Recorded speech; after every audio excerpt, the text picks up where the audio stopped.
We stand at a critical juncture in the story of our humanity, and at the centre of it sits the governance of artificial intelligence. No longer science fiction, AI is in courtrooms, classrooms, financial institutions. It lives on our phones, it selects our news, and for better or for worse, it is being used to shape the world we live in, increasingly taking over spaces where we once used our judgment, our experience, the things that make us human. And we are left with the difficult question: how do we build a world that integrates AI in a way that doesn't hollow out the very things that make us human? Anthropologists tell us that the things that make us human are our extraordinary capabilities for cooperation, for shared meaning, cultural learning, imagination, and flexible judgment. Happiness studies tell us that our well-being depends on agency, on dignity, and the ability for us to shape lives of people that we have a reason to value. Yet AI being used in core societal functions increasingly operates in a way that crowds our agency, narrows our choices, and replaces our human judgment with black box algorithms. In exchange for what? Corporate efficiency and profit? We have replaced human judgment with AI technology. We have built systems that are based on black and white rules. But human judgment is not binary. The instincts that we have cannot be replaced by something that we can program into an algorithm. The instinct for a boss who finds an employee caught stealing at work to ask one extra question: why did you do that? That instinct doesn't exist in a system based entirely on rules. Because by the book, theft is grounds for immediate dismissal. Yet that boss, following their instincts to dig deeper, might uncover that their employee is a single parent struggling to support their 5 children, along with their elderly parent who's dying of cancer. That's a true story about a businessman in Ireland. A story that was only uncovered years after he passed away, when by chance his wife met the woman in that story. She told his wife that the £5,000 cheque that he wrote out of his personal checkbook changed the trajectory of her family. We have powerful human instincts. We know the right question to ask. We know the right decision to make. And we can only make these decisions when we move away from the type of binary thinking that technology is coaxing us into. When we sit in a room full of people having simultaneous conversations, and across the other side of that room, we hear a word that's important to us. Our name, the name of the town that we grew up in, and our attention is redirected to that conversation. This happens because our brains have systematically been processing every single word of every single conversation that's been happening in that room.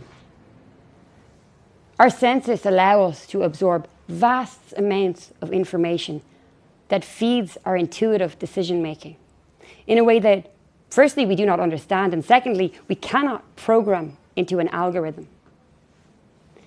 In a famous experiment, researchers found that when they asked participants to gamble, the participants started to sweat about 4 seconds before picking up a bad card. Intuitively, their bodies had triggered a somatic response. Our bodies and our brains operate at a level that we do not understand. We have created structures and systems over a period of hundreds of years. And now, with the integration of technology, we have started to double down and reinforce these systems into our society. But human thinking is not black and white, and it cannot be replaced by these types of systems. Despite the importance of AI governance, many of our experts in this area, they sit in silos, our legal and our technical experts. And this lack of joined up understanding in this space has allowed for a narrative to be pushed through by organizations who profit from AI. A narrative that the governance of AI is bad for innovation, that it slows it down. But I would like to know which part of the regulations that are coming into force next year that they would like to change.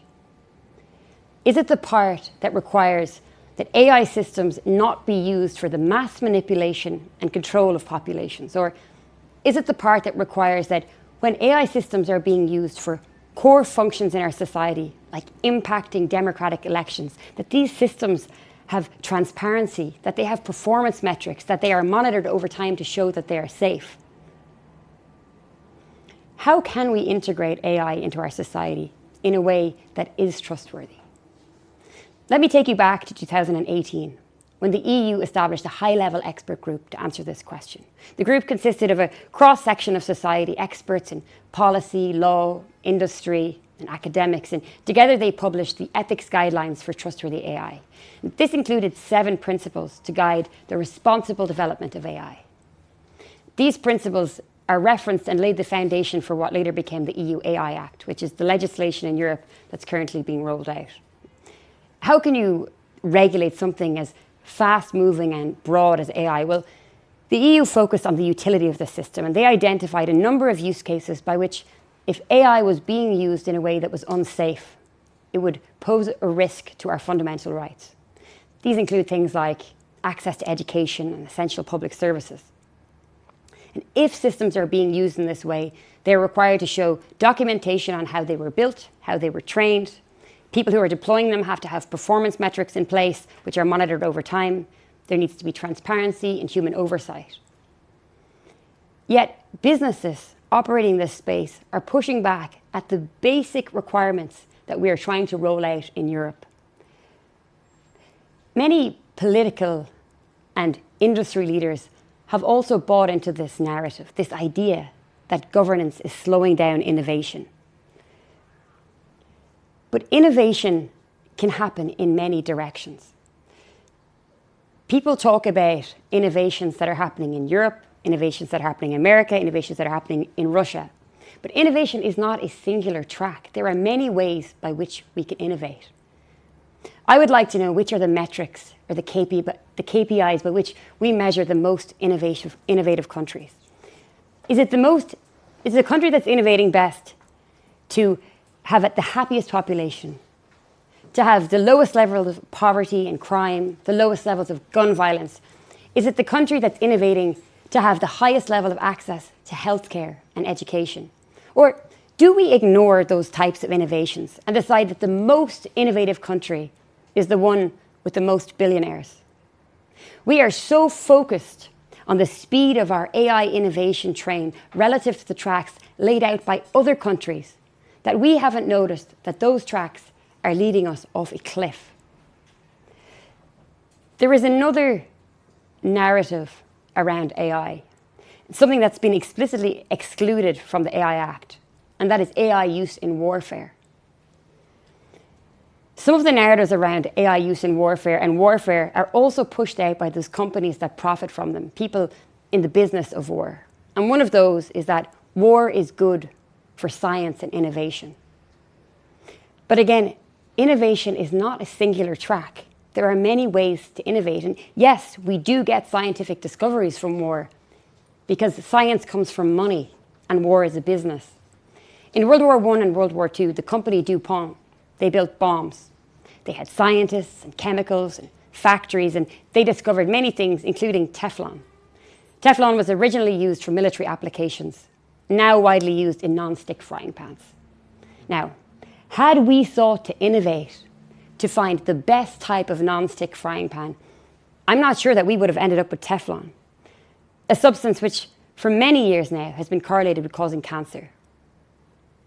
We deserve to innovate intentionally for the good of the people in our society.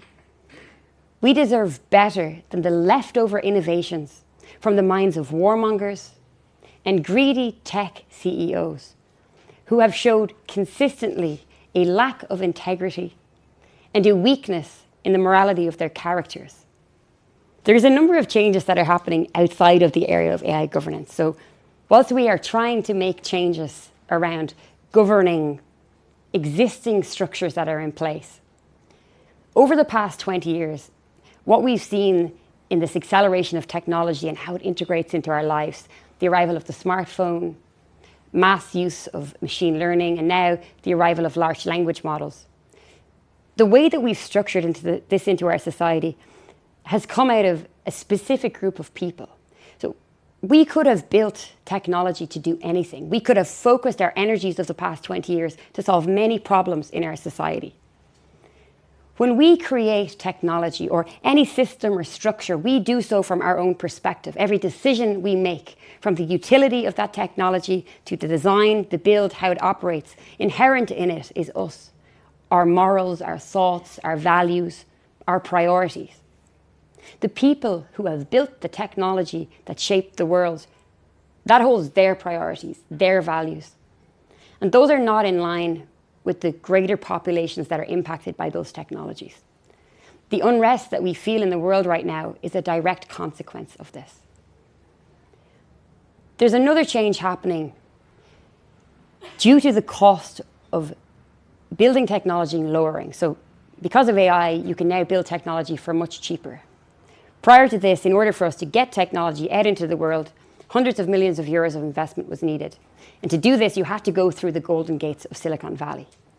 What we've seen in the last 2 years is a shift in the type of people who are founding companies. We can evaluate technology, we can try and measure standards, we can try and move towards things like ethics by design. But the greatest influential factor on a piece of technology and its trustworthiness and its impact is who has built that technology, because that holds their values and priorities. This shift towards a lowering barrier to entry of people to build technology is leading us into an era of the democratization of technology. And aside from the governance of AI, this is the single greatest change that we're going to see in the next 5 years, an exciting change. AI is often referred to as a disruptive technology. But true disruption is not technological, it is ethical and institutional. We have a choice. We can allow AI governance to drift into procedural box ticking, or we can truly embrace concepts like ethics by design.